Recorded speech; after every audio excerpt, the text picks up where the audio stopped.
कहा जाता है कि उत्तर प्रदेश भारत का वो स्टेट है जो कि जहाँ के लोग डिसाइड करते हैं कि भारत का नेक्स्ट पीएम कौन बनेगा। अगर हम अपने इंडिया के हिस्टोरिकल बैकग्राउंड को देखने की कोशिश करें तो इंडिया के 14 प्राइम मिनिस्टर में से 8 प्राइम मिनिस्टर सिर्फ उत्तर प्रदेश से निकल के आए हैं। तो आखिर इसके पीछे की बात क्या है, राज क्या है, चलिए इस वीडियो में समझने की कोशिश करते हैं। अगर हम इसके फैक्टर्स की बात करें तो जो सबसे पहला फैक्टर होगा वो होगा यूपी का स्ट्रॉन्ग हिस्टोरिकल बैकग्राउंड।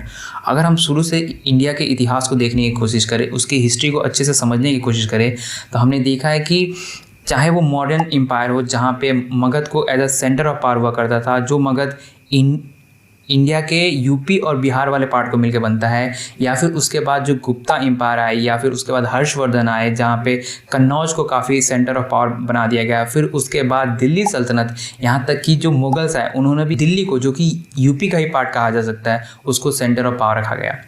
यहाँ तक कि अंग्रेज़ों से आज़ादी के बाद भी दिल्ली ही भारत का सेंटर ऑफ पावर बना। अगर हम दूसरे इंपॉर्टेंट फैक्टर की बात करें वो है यूपी का डेमोग्राफी, यानी इसकी पॉपुलेशन।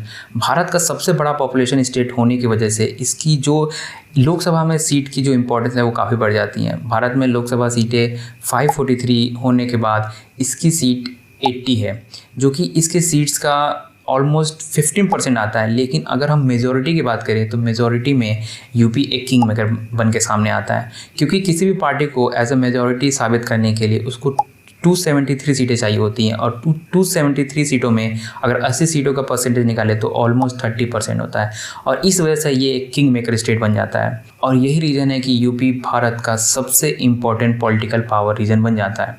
तो आपका इसके बारे में क्या कहना है, मुझे कमेंट में ज़रूर बताएं।